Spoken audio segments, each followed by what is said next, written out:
Graça e paz a todos os santos da internet, está começando mais um Chronicast, o Chronicast de número 7 dessa série fantástica sobre Daniel, que é a série Universidade Babilônia. 7º episódio e penúltimo episódio, já estamos encaminhando para o final da série.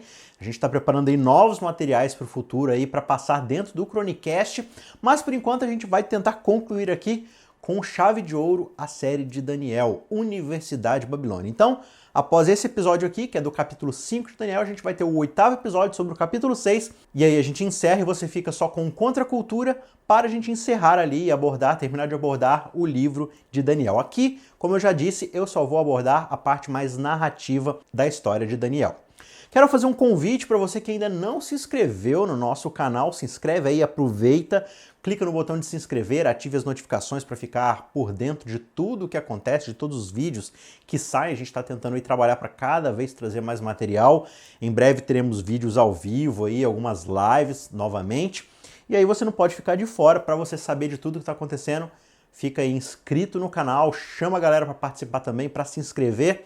E aí você não vai perder absolutamente nada. Também quero fazer um outro convite, que é para você entrar lá no site cristãoscansados.com.br, se inscreve lá, já deixa também o seu e-mail para não ficar de fora de tudo que sai lá de conteúdo lá no site, mas também aproveite para baixar o nosso guia de como estudar a Bíblia, um PDF gratuito para você baixar, deixar no seu celular ou imprimir e dobrar e colocar dentro da sua Bíblia. É uma guia aí com alguns tópicos para você ter dicas de como avaliar, como estudar melhor um texto bíblico, como selecionar, né? E os critérios que você precisa usar para poder ter uma interpretação mais rica, mais profunda e mais de acordo com a palavra de Deus, tá bom? A gente está preparando, a equipe do Contracultura está preparando aí um material um pouco mais denso, mais completo, mais profundo para ser lançado ainda esse ano e a gente vai anunciar na hora certa, beleza? Enquanto isso, aproveita o material gratuito lá e faça aí bom proveito e chame outras pessoas para estudar junto com você. Vamos então para o nosso tema, 7º episódio do Chronicast, o que está escrito na sua parede. A gente vai abordar agora o capítulo número 5 de Daniel e eu já começo chamando você para ler o verso 1 do capítulo, que diz o seguinte: certa vez, o rei Belsazar deu um grande banquete para 1000 dos seus nobres e eles beberam muito vinho. O que a gente observa desde a leitura do início aqui do capítulo é que Nabucodonosor sai de cena e o que a gente tem aqui é alguém chamado Belsazar. E aí isso faz a gente se perguntar o que aconteceu desde o capítulo 4, né? 65 anos desde que Babilônia trouxe aqueles 4 cativos para o reino, e aí, de acordo com os historiadores, a gente está agora em 539 a.C. E quem governa é o rei Belsazar, na Babilônia. É bem interessante que por muitos anos, né, várias décadas atrás, muitos dos historiadores desacreditavam um pouco da narrativa de Daniel, justamente porque não faz muito sentido o que está acontecendo aqui, né? Foi ensinado pelo menos isso por 800 anos, porque afinal de contas não há um rei Belsazar nos registros babilônicos, né? O último rei do império foi um camarada chamado Nabonidas, né? Antes da destruição, antes da conquista de Babilônia, o último rei foi Nabonidas. E aí no último século, se você for ler as crônicas de Nabonidas, que foram desenterradas lá no sul, de onde ficava a Babilônia, lá você vai poder ver esse último rei conhecido de Babilônia descrevendo seus últimos anos como monarca. E ele estava ciente do crescimento e do ganho de poder dos impérios medos e persas, sob o comando de Ciro, né? E aí então Nabonidas resolve se retirar para a Arábia, ele se exila lá, se torna um sacerdote, enfim. E ele deixa o seu reinado, o reinado de Babilônia, nas mãos do seu filho mais velho. E adivinha qual é o nome desse filho mais velho? Isso mesmo, Belsazar.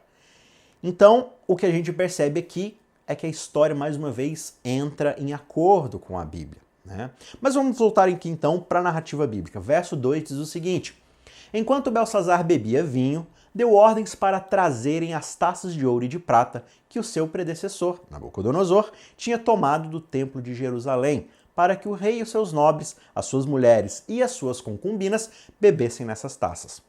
Então trouxeram as taças de ouro que tinham sido tomadas do templo de Deus em Jerusalém, e o rei e os seus nobres, as suas mulheres e as suas concubinas beberam nas taças. Enquanto bebiam o vinho, louvaram os deuses de ouro, de prata, de bronze e de ferro, de madeira e de pedra. Perceba que as famílias mais importantes, mais influentes de Babilônia estão aqui na festa mais badalada do reino. Tudo que a carne humana pode desejar, pode sonhar, está sendo servido aqui nessa festa. Mulheres, vinhos, danças, iguarias que nem mesmo os nobres possuem na sua mesa. A luxúria e a glutonaria são os principais convidados de honra da ocasião.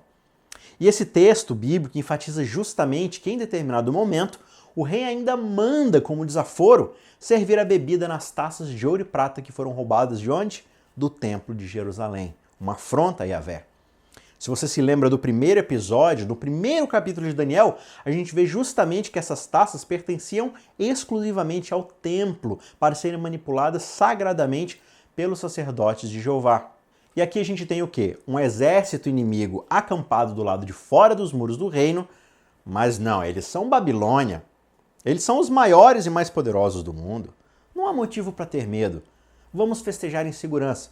Os nossos muros são imensos. E ainda existe um fosso ao redor dos muros, as torres de vigia, os imensos portões. Nada deixa margem para a gente ter qualquer tipo de medo. E ainda para autenticar a sensação de que tudo está bem, de que tudo está seguro e que a gente pode festejar à vontade e celebrar a luxúria e a opulência de Babilônia, a gente ainda vai usar os utensílios de um Deus que nós já conquistamos, de uma nação aí que foi escravizada.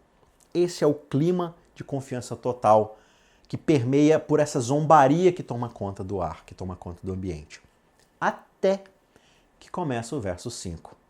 Aqui vai aparecer um convidado que não tinha convite.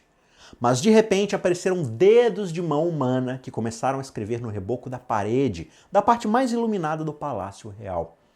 O rei observou a mão enquanto ela escrevia. Seu rosto ficou pálido e ele ficou tão assustado que os seus joelhos batiam e as suas pernas vacilavam.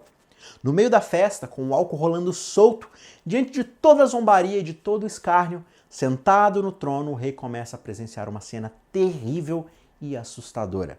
Um convidado que não é bem um convidado, que não é nenhuma pessoa, é só uma mão, como se fosse um desses filmes de terror, ou talvez um convidado da família Addams, começa a escrever coisas que o pessoal não consegue bem interpretar o que significam. O rei está horrorizado. Seus joelhos tremem, seu quadril fraqueja, ele começa a bater uma perna na outra. Afinal de contas, quem é essa mãozinha que não está na lista de convidados? E no meio dessa cena de terror, de um instante que muda do nada, aquela mão começa a escrever Mene, Mene, Tekel, Parsim. E no meio de uma festa onde a luxúria tomava conta, agora todos estão em choque, boquiabertos. É impressionante como em um segundo todo o clima do local se transforma. Nós temos uma festa, o ambiente configurado para afirmar o meu próprio eu, para dar lugar aos maiores desejos que o homem pode ter, para que as pessoas possam se reafirmar como indivíduos. E em um verso, em um instante, em uma cena, tudo muda. A segurança se transforma em medo, e o orgulho e a vaidade se convertem em terror. E não é exatamente assim que a vida funciona? Eu não sei quanto a você, mas quando eu deposito a minha confiança nos ídolos dessa terra, em ouro, em prata, em ferro, em madeira, nas minhas posses, no materialismo, carros, casas, no meu emprego, na minha conta bancária, na minha capacidade econômica, na minha capacidade de trabalho, acadêmica, quando a minha confiança está acunhada no meu poder, no meu status, na minha capacidade, na minha saúde, nos meus tesouros, eu preciso estar preparado para aquele um verso, para aquele um instante que pode mudar tudo.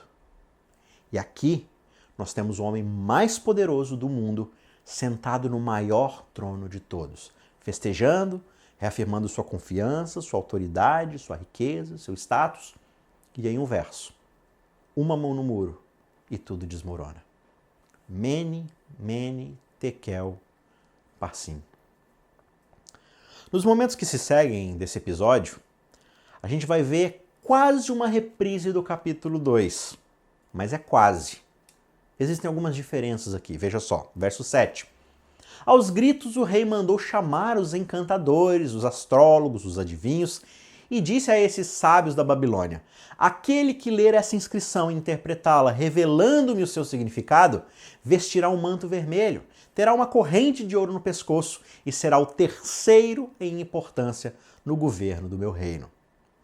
Veja, Líderes do passado teriam oferecido o segundo lugar de poder. Por que o rei aqui está oferecendo só o terceiro lugar? Justamente porque a gente já sabe que existem as crônicas de Nabonida, onde nós aprendemos que Belsazar já é o segundo em poder. Ele está agindo como imperador interino no lugar do seu pai. Portanto, ele já é o segundo em poder e ele só pode oferecer o terceiro lugar. E ele diz, olha, eu ofereço a vocês ouro, roupas da realeza, poder, status. Apesar de que os deuses deste mundo me desapontaram, meu ouro, meu poder, meu status, nada disso pode resolver os meus problemas e ainda assim isso é tudo que eu tenho para oferecer, para que vocês resolvam meus problemas. Isso é justamente o que Babilônia faz. Se é isso que Babilônia considera importante, é isso que eu tenho para oferecer, é isso que eu valorizo. Verso 8. Todos os sábios do rei vieram, mas não conseguiram ler a inscrição nem dizer ao rei o seu significado. Diante disso, o rei Belsazar ficou ainda mais aterrorizado e o seu rosto mais pálido. Seus nobres estavam alarmados. Eu acho muito intrigante o fato de que o rei não faz ideia do que está escrito no muro, pelo menos não o seu significado. Então por que ele está tão assustado? Por que ele tem tanto temor, tanto terror? Por que ele está batendo seus joelhos? Se eu fosse chutar uma razão, eu diria que é porque, assim como eu e você, ele possui uma pequena coisinha que chamamos de consciência. Essa pequena voz, esse grilozinho que te diz, não abra isso, não coma isso, não clique aí, não entre lá, não haja dessa forma. Essa vozinha que geralmente a gente manda calar a boca. Sabe, lá em Romanos 1, nos é dito que os atributos invisíveis de Deus estão presentes em toda a criação. E que a existência do poder de Deus está escrito no coração de cada ser humano. E quer a gente resolva correr dessa impressão e fazer com que tudo seja sobre nós, ou quer nós caiamos de joelho e reconheçamos a soberania desse Deus, não importa. Recusando esse Deus ou reconhecendo, ele existe. E ele atua de um jeito ou de outro. E agora o que a gente tem aqui? Um rei que provavelmente está pensando, esse Deus existe e ele quer as taças dele de volta. Verso 10. E tendo a rainha ouvido os gritos do rei e de seus nobres, entrou na sala do banquete e disse, ó rei, vive para sempre. Não fiques assustado nem tão pálido. Existe um homem no teu reino que possui o espírito dos santos deuses. Na época do teu predecessor, verificou-se que ele tinha percepção, inteligência e sabedoria como a dos deuses.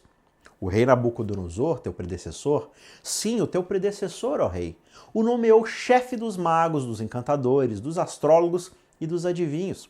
Verificou-se que este homem, Daniel, a quem o rei dera o nome de Beltesazar, tinha inteligência extraordinária e também a capacidade de interpretar sonhos e resolver enigmas e mistérios.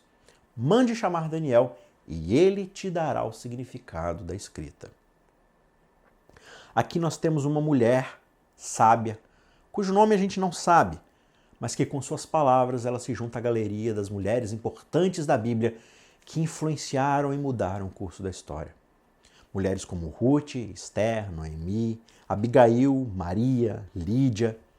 Aqui nós temos uma rainha que diz, eu conheço a história de Deus e sei de um homem que anda pessoalmente com esse Deus. Já fazem cerca de 65 anos desde que Daniel chegou cativo. Ele deve ter algo agora em torno de uns 80 anos. Já não é mais um jovenzinho. Belsazar não tem necessidade de um velho religioso, fundamentalista, estranho, ainda mais um escravo, estrangeiro. Não há necessidade de alguém assim no reino. Só que agora é justamente esse homem que ele convoca para a sua festa. Verso 13. Assim Daniel foi levado à presença do rei, que lhe disse, você é Daniel, um dos exilados que meu pai, o rei, trouxe de Judá? Soube que o espírito dos deuses está em você e que você possui percepção, inteligência e uma sabedoria fora do comum. Trouxeram sábios os encantadores à minha presença para lerem essa inscrição e me dizerem o seu significado. Eles, porém, não conseguiram. Mas eu soube que você é capaz de dar interpretações e de resolver mistérios. Se você puder ler essa inscrição e dar-me o seu significado, você será vestido de vermelho e terá uma corrente de ouro no pescoço e se tornará o terceiro em importância no governo do reino. Você consegue entender a ironia do que está acontecendo aqui nessa cena, nessa frase do texto? Dos primeiros versos, ele usa e abusa dos itens sagrados do Deus Yahvé. Ele zomba desse Deus, fazendo um brinde aos deuses pagãos do seu reino e menosprezando essa divindade que ele não conhece. E agora, uma escrita estranha aparece na parede, causa pânico, e uma vez que os seus deuses temporários o desapontaram, se silenciaram, ele se volta exatamente para o Deus que ele zombou, clamando por ajuda. Daniel, eu sei que o que eu acabei de fazer com as taças e tal, mas eu também sei que a única resposta que eu terei está com o teu Deus, pois eu não fui capaz de encontrá-la nos ídolos e nos deuses deste mundo. E é aqui que a coisa começa a ficar boa. Veja, verso 17. Então Daniel respondeu ao rei: podes guardar os teus presentes para ti mesmo e dar as tuas recompensas a outra pessoa. No entanto, eu lerei a inscrição para o rei e lhe direi o seu significado. Em outras palavras, rei, isso aqui não é uma religião para mim, é um relacionamento com alguém que eu conheço. Eu não estou nessa pelo poder, pelo prestígio, eu não vou à igreja ou abro a minha Bíblia e faço orações para que algo de bom ocorra com minhas finanças, com o meu emprego, com minha saúde. Eu não caminho com esse Deus para ficar rico ou para ter alguma fama. Eu simplesmente o sirvo. Pode ficar com os tesouros que o Senhor tanto estima. Verso 18. Ó rei, foi o Nabucodonosor, teu predecessor, que o Deus Altíssimo deu soberania, grandeza, glória e majestade. Devido à alta posição que lhe concedeu, homens de todas as nações, povos e línguas tremiam diante dele e o temiam. A quem o rei queria matar? Matava. A quem queria poupar? Poupava. A quem queria promover? Promovia. E a quem queria humilhar? Ele humilhava. Mas quando seu coração se tornou arrogante e endurecido por causa do orgulho, ele foi deposto do seu trono real e despojado da sua glória. Foi expulso do meio dos homens e sua mente ficou como a de um animal. Ele passou a viver com os jumentos selvagens e a comer capim como os bois. E o seu corpo se molhava com o orvalho do céu, até reconhecer que o Deus Altíssimo domina sobre os reinos dos homens e coloca no poder a quem ele quer. O que Daniel faz aqui é praticamente um resumo dos 4 capítulos anteriores a essa história. Belsazar, por acaso você já esqueceu dos relatos? Você já se esqueceu dos reis que vieram antes de você? Por exemplo, você já se esqueceu de Nabucodonosor, que não conhecia esse Deus e fazia com que tudo fosse sobre ele, porque ele tinha poder, ele tinha posição, dinheiro, influência. Ele fez a si mesmo a estrela do show. Você não se lembra o que esse Deus fez com ele? Deus apareceu várias vezes para lembrá-lo de tudo que ele lhe tinha dado. Até que finalmente Deus o transformou em uma besta do campo e o humilhou na frente de todos os seus súditos, até que ele reconhecesse que esse Deus é soberano. E no fim, Nabucodonosor entendeu isso. E aí a gente chega na parte central do capítulo, no verso-chave, que é o verso 22. Mas tu, Belsazar, seu sucessor, não te humilhaste, mesmo que soubesses de tudo isso. Belsazar, você sabe o suficiente sobre Deus para entender quem Ele é e o que Ele quer. E ainda assim você não foi humilde. Você transformou a grandeza de Babilônia que Ele permitiu em algo sobre você. Nabucodonosor não conhecia a Deus e recebeu o testemunho dos jovens e do poder de Deus. Só que Belsazar possuía as histórias, possuía o testemunho, possuía os textos, possuía os relatos sobre Deus.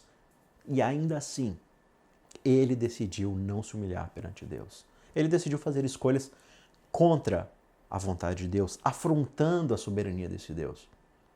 Sabe, muitas vezes a gente olha para as histórias e a gente vê personagens atrás de personagens cometendo erros, que a gente olha e fala: nossa, mas como é que esse personagem cometeu esse e esse erro? Por que ele fez esse pecado? Nossa, mas ele sabia disso daqui e agiu dessa forma.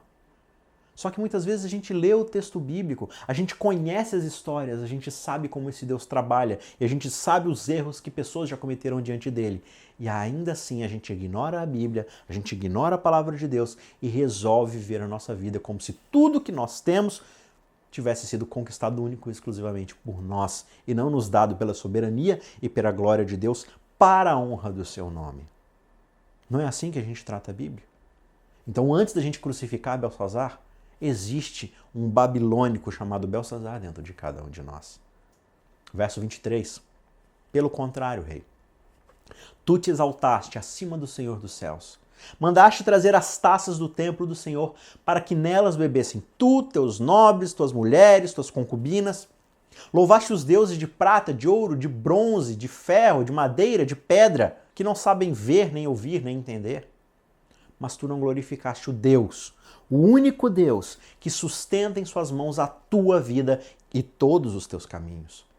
Por isso ele enviou essa mão que escreveu as palavras da inscrição. E esta é a inscrição que foi feita. Mene, Mene, Tekel, Parsim. Sabe, todos nós devemos nossas vidas e os nossos reinos pessoais a esse Deus. Só que nós zombamos dele, fazendo com que isso seja sobre nós e não sobre ele. Fazendo com que isso seja um ódio, um louvor ao nosso nome e não ao nome dele. Nós buscamos ídolos de ouro, prata, ferro, madeira e a gente deixa Deus de escanteio. Essa era justamente a filosofia de Babilônia e a mesma filosofia que nos bombardeia hoje. Você é o melhor, você merece, você conseguiu. Foi a sua educação, foi o seu potencial, foi o seu poder, foi a sua influência que alcançou tudo isso. É tudo sobre você. Você é a estrela do show. E nós caímos na armadilha de esquecer que tudo que temos, tudo que somos é um dom perene de Deus. Isso não significa deixar de recorrer a Deus por ajuda. Significa justamente negar a Deus a supremacia sobre nós. Veja, você recebeu recursos financeiros? Abençoe outras pessoas para a glória de Deus. Você recebeu inteligência? Auxilie, aconselhe outras pessoas para a glória de Deus. Você recebeu habilidades? Use essas habilidades para servir ao nome de Deus. Não faça com que tudo seja sobre você. Não fique morrendo de medo que você vai perder alguma coisa, porque isso é de Deus, foi Ele quem deu e Ele pode dar mais se Ele quiser. Vamos seguir aqui no verso 25. Esta é a inscrição que foi feita ao rei. Mene, Mene, Tekel, Parsim. E esse é o significado dessas palavras. Mene, Deus contou os dias do teu reinado e determinou o seu fim. Tekel, foste pesado na balança e achado em falta. Pérez, teu reino foi dividido e entregue aos medos e persas. Então, por ordem de Belsazar, vestiram Daniel com um manto vermelho, puseram-lhe uma corrente de ouro no pescoço e o proclamaram o terceiro em importância no governo do reino. Haviam 4 palavras naquele muro e talvez os sábios até conseguissem ler o que estava escrito, só que eles não faziam ideia do que significava.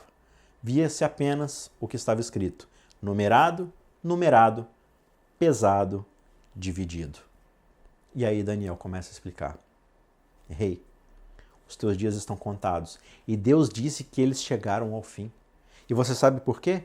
Porque Deus o colocou numa balança com os valores do outro lado e viu que você estava em falta para com ele. Por causa disso, o teu reino será tomado de você e dado a outro povo.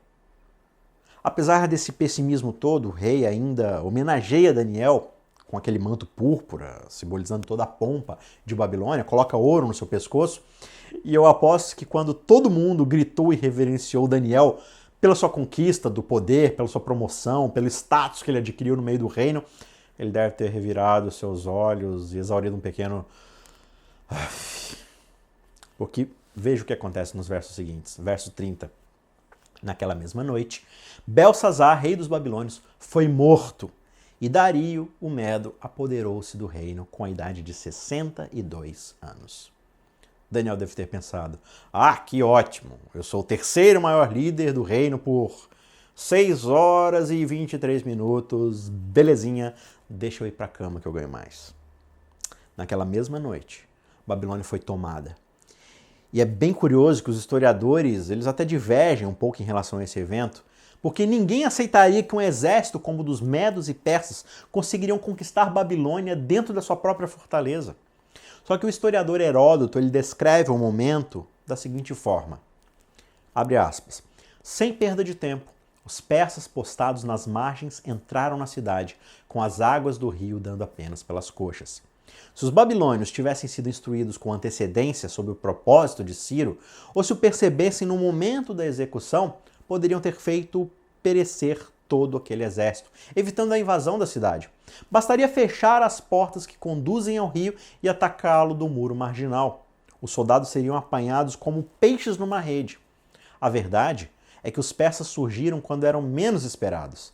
E, a acreditar no depoimento dos babilônios, quando os pontos extremos da cidade já se achavam em poder do inimigo, os defensores que se encontravam na parte central ainda não tinham conhecimento disso. Tão grande era a cidade. No momento em que se deu a invasão, os babilônios estavam realizando um festim e, longe de imaginar que um perigo iminente os ameaçava, entregavam seus prazeres e a dança. Quando se inteiraram da situação, já era demasiado tarde. E assim, Babilônia foi tomada toda pela primeira vez.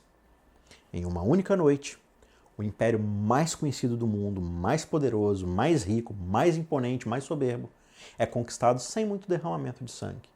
O rei e os líderes são mortos e Babilônia nunca mais será relevante na história. A bola agora está com Ciro e os medos e persas, tal qual o sonho que Daniel havia interpretado no capítulo 2 havia dito. Como aplicação para nós, o que a gente precisa entender é o que eu já mencionei antes, de que existe um Belsazar em cada um de nós. A mensagem para ele no capítulo 5 do livro é a mesma para nós hoje. Por isso eu gostaria de fazer aqui 3 considerações sobre essa história para a gente fechar nossa reflexão. Primeiro, todos nós vivemos com perigo do lado de fora dos nossos muros. Lá em João 10, verso 10, Jesus diz que o ladrão vem apenas para furtar, matar e destruir. Mas ele veio para que nós tenhamos vida e tenham plenamente.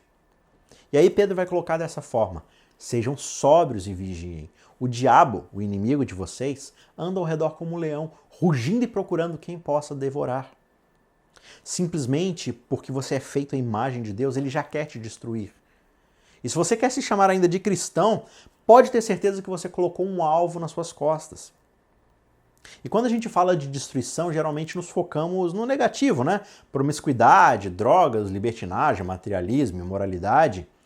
Só que Babilônia pode muito bem tentar uma outra abordagem. Ela quer te destruir por dentro. Os ídolos de ouro, prata e madeira estão todos aí pra gente. Eu não posso te tentar com drogas e sexo? Mas que tal sucesso, fama, prestígio, poder, dinheiro? São coisas que por si mesmas não são ruins. Só que a Universidade Babilônia, ela tem um jeitinho de transformá-las na minha busca principal, no meu objetivo de vida, que me faz sair do script de Deus e me dedicar a escrever o meu próprio script, a própria rotina da minha vida. E a humildade que eu deveria ter de olhar para tudo isso e dizer: Deus, olha como o Senhor tem me abençoado. Tudo que eu tenho, tudo que eu sou é por tua soberana vontade. Eu sou apenas um mordomo. É convertido em um soberbo: veja só o que eu tenho, veja a grande Babilônia que eu conquistei, veja o que eu construí para a minha glória, para o engrandecimento do meu nome. O meu nome, o meu sucesso se torna o meu script e eu me torno produto do verso 22. Mesmo conhecendo a Deus e o que Ele quer, eu faço com que tudo isso seja sobre mim. Belsazar está confiante no que ele tem e em quem ele é. Eu não vou cair nessa. Olha o tamanho dos meus muros. Isso aqui é uma fortaleza.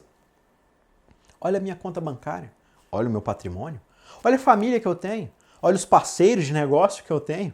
Olha a religião, a igreja que eu frequento todos os sábados ou domingos. Eu não vou cair nessa. Isso pode até pegar os despreparados, mas não a mim. Eu sou bom demais para cair nesse papinho. E quando menos se espera, os portões são abertos por dentro e sem derramamento de sangue, uma nova bandeira flamula no palácio. E tudo que foi conquistado muda de mãos assim, ó. E o mesmo ocorre nas nossas vidas. O que quer que esteja do lado de fora dos nossos muros, lute contra isso. E mais importante, não confie nos muros. Não acredite em um falso senso de segurança. Apegue-se a Deus e entregue a Ele, fazendo com que Ele tenha o controle da sua vida. O segundo ponto que é a ser frisado é que o que está escrito no muro de Belsazar também está escrito no nosso. É muito fácil olhar e dizer: esse Belsazar é um carinha sem vergonha, né? Mas reflita. Se Deus resolvesse publicar na Bíblia um capítulo com os pecados mais graves que você já cometeu para que todo mundo pudesse ler, como seria essa leitura? Mene, Deus contou os dias do teu reinado e determinou o seu fim. Os nossos dias todos foram contados e numerados. Lá em Tiago 4, verso 14, diz: vocês nem sabem o que vai acontecer com vocês amanhã. O que é a sua vida? Vocês são como uma neblina que aparece por um pouco de tempo e logo depois se dissipa com o sol. Em Mateus 6, 27, Jesus vai colocar dessa forma: Quem de vocês, por mais que se preocupe, pode acrescentar 1 hora sequer à sua vida? Mesmo que nós vivamos, sei lá, 115 anos, 120, 130 anos, e a gente apareça numa matéria do Fantástico entre as pessoas que mais vivem no planeta Terra, ainda assim é passageiro, sumirá como a neblina da manhã. E no verso 32, Jesus explica que quem se preocupa com coisas passageiras são justamente os pagãos, são os babilônicos, essa é a filosofia de Babilônia. E no verso 33, ele nos exorta à prioridade que realmente importa. Buscar em primeiro lugar o reino de Deus e a sua justiça. Deus nos diz, tudo que você tem, tudo que você é por causa de mim. E você pode usar isso para escrever seu próprio script, filmar o seu próprio filme como você, personagem principal da história. Ou você pode usar tudo isso para promover os interesses do reino que é eterno e que jamais passará. Tekel, foste pesado na balança e achado em falta. Tudo vai ser provado no fim das contas, quer você queira ou não. Para Belsazar, as coisas aconteceram de forma muito rápida, mas pode ser que para nós demore um pouco mais.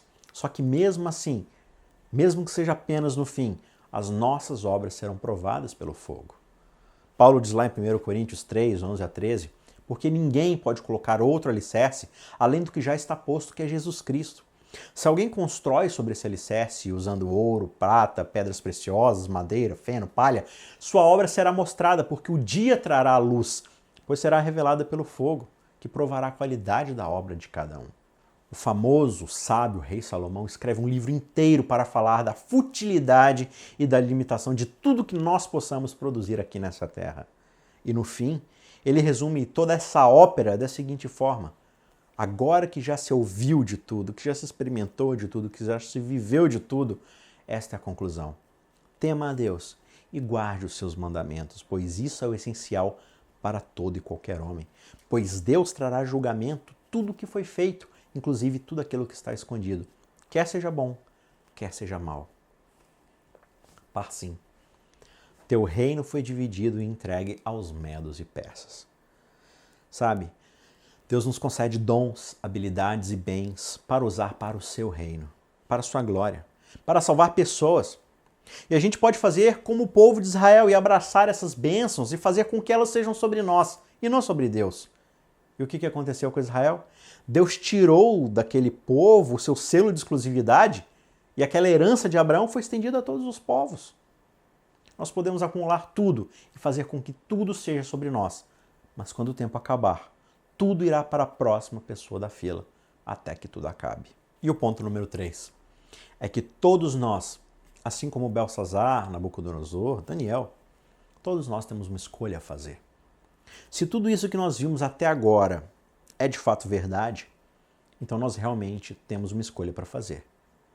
Creio eu que só haja 2 opções aqui. A opção número 1 é ignorar a palavra de Deus. Mesmo sabendo que nós sabemos e tendo ouvido e estudado tudo aquilo que vimos até agora durante essa série, nós podemos escolher o materialismo, o engrandecimento do nosso nome, nós podemos abraçar tudo que nos engrandece e deixar Deus de lado. Mesmo com essa voz sussurrando no seu ouvido, né? Não as minhas palavras, aquilo que Deus tem te falado recentemente, basta você ignorar. Ignore, faça essa voz silenciar. Basta comparar as 2 filosofias e acreditar do fundo do seu coração que a Universidade de Babilônia faz muito mais sentido. Até porque os resultados são muito mais rápidos, são instantâneos. Só que aqui você observa nessa história 4 rapazes dizendo, desde o capítulo 1, que eles iriam viver de uma forma autêntica, num mundo onde nenhum dos seus valores fazia sentido. E olha que interessante, mais de 2.500 anos depois, é sobre eles que nós estamos ouvindo. Para a glória de Deus, é a história deles que nós estamos lendo e estudando. A gente pode muito bem ignorar as palavras de Deus. Ou a gente pode viver como se elas fossem verdade. Eu escolho viver uma vida que diz, se a palavra de Deus, como está na Bíblia, é verdade, então todas as minhas ações precisam corresponder com essa verdade. E é preciso ficar muito claro, mais uma vez, que existe uma grande diferença entre acreditar e viver. Princípios e valores não se resumem a crer. Até os demônios creem, como diz Tiago. Tem a ver com viver, com o que eu faço no meu dia a dia, nos aspectos mínimos e básicos da minha vida, até as decisões mais importantes e grandiosas. Todos nós temos uma data inicial nas nossas lápides, 1900, 1920, 1950, 1988, 2000. Nós podemos viver como quem vive para fazer o que puder antes de aparecer uma segunda data ao lado da primeira. Ou nós podemos viver como quem sabe que após a segunda data, a eternidade nos espera. E Deus nos diz, olha, eu te dei um reino para que você administrasse para mim, não para que você fosse dono. Não cometa o erro de achar que esse reino é seu. É o meu reino eterno. Você apenas cuida dele para mim. Você é o meu mordomo. Ou como fizeram os reis dessa história, você pode fazer com que as coisas sejam ao seu respeito. Durante essa série da Universidade de Babilônia, a tônica é sempre a mesma. Se há uma coisa que o livro de Daniel bate na tecla e deixa claro, é que o reino dos homens é temporário e o reino de Deus é eterno. E hoje ele nos convida, faça parte do meu reino. Faça parte da minha história. Em 1 João, no capítulo 2, versos 15 a 17, diz, não amem o mundo, nem o que nele há. Se alguém amar o mundo, o amor do Pai não está nele. Pois tudo que há no mundo, a saber, cobiça da carne, cobiça dos olhos, ostentação dos bens, não provém do Pai, provém do mundo. Só que o mundo e a sua cobiça passam, mas aquele que faz a vontade de Deus, esse permanece para sempre.